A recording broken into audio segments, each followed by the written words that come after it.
the idea of organizing the fair like this, which is very niche, Indian pet industry is at the nascent stage.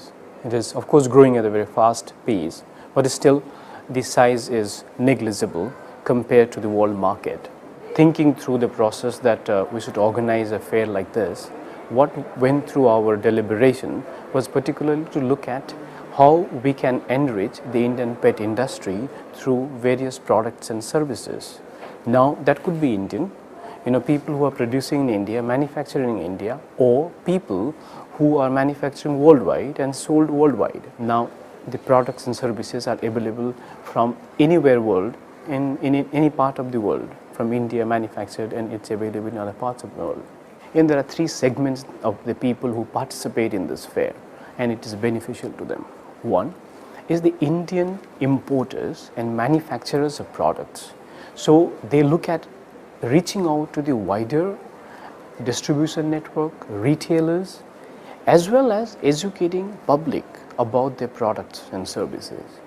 Because the market is not big, players are not big, they are not able to invest a lot of money in promotions, educating people, even as simple as keeping promoter at pet shops, which you do not see in the pet industry, which is very prominent and very common in any other FMCG industry. Now, to bridge that gap, the fair has got the element of B2B and B2C elements. That's why sometimes when foreign companies come to India to participate with us, their sole objective is to find importer and distributors in India. And they sometimes ask question to us, why do we include B2C customers? And our answers to them is the question that you need to educate them on, then only the demand for the product will increase. Ultimately, there has to be the customer base increase and expand year after year in order to sell more products. Now, traditionally in India, we feed dogs and any pets that we have of the self, which is remnant or the surplus that we have at home. Right? Now, we do not know the anatomy and also requirement of dog and human. Now, for example, dog products are just not the gimmick. It's not a marketing gimmick to sell something different and people have manufactured. Whatever they have manufactured, most of them, 99% of them are meant for dogs.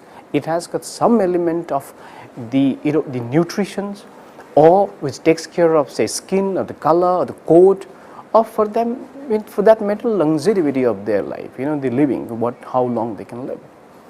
As simple as shampoos, human shampoos and the soaps cannot be used on the skin of a dog, because dogs do not, sweat through skin, they sweat through their mouth. So, it's a very simple thing. So, the foreign companies would come and they find those people who could import their product and services.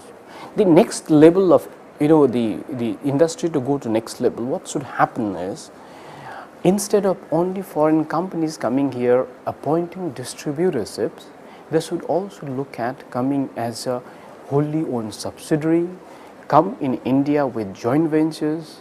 Now in India there are various established companies are getting very serious about this industry. To name a few, you have the Vanke's, our title partner here, and they are a big group. They have a lot of business, and they have that kind of financial support to reach through their cold cuts and other products they sell to the market to reach out to people, and they are looking for those kind of ventures. You have IB Group, they are based out of Jharkhand. They have launched their own pet food. It's first time in India where the Indian company are manufacturing extruder foods. Foods is extruders, which is as a edible food. Otherwise, other foods are chews, other foods are treats, bones, and so on. This is the food which Pedigree manufactures in India, but Pedigree is basically a foreign company and operating in India. So, and the another aspects come here is the point that Indian exporters who are manufacturing various goods and services, including steel balls, leather products, toys, harnesses, leashes, and pet treats, they are exporting worldwide. We also endeavor to provide them a in a platform where foreign companies come and buy from them, right? To be very frank, we have not been very successful in that, but our endeavor is on, because we need to get more and more foreign buyers to our fair, so that Indian exporters get really, charged up, they get benefit out of it. But one very, the positive thing happened over a period of time since we started the fair is, at least I can count 5-6 exporters, they were hardcore exporters, have also turned into Indian market. They have manufacturing products only for Indian markets now. So which is a very good sign. Now products which were being sold in Europe of that quality is available in India, right? So these are the basic ideas to organize this fair, bring all of this together and give them a platform to source product from one area. In doing so, we also associate with various associations. We have associated this time with Pet Practitioners Association of Mumbai, which got around 450 members all over India, one of the most professional veterinarian body in India.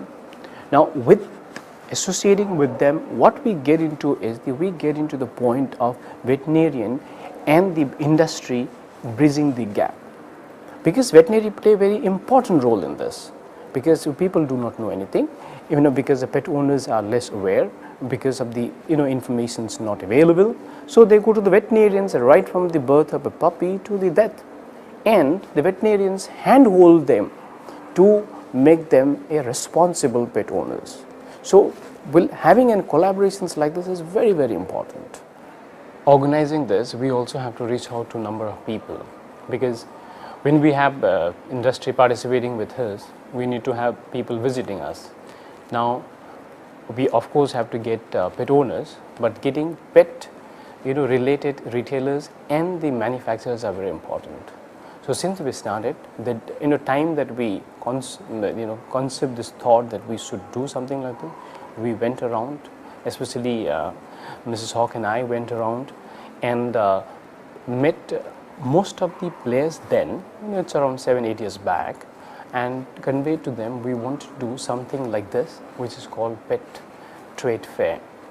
People would not believe that such thing could exist in India, because they were all familiar with dog shows, so saying it could be another dog shows. So when we did it first time, then people started taking us seriously.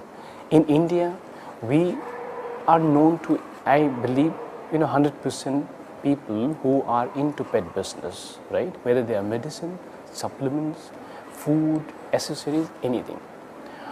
Worldwide, what we have done is we have also again formed alliances. We have alliances and partners for marketing support. We promote them through our fair and other medias, and they promote us through their medias and their fairs.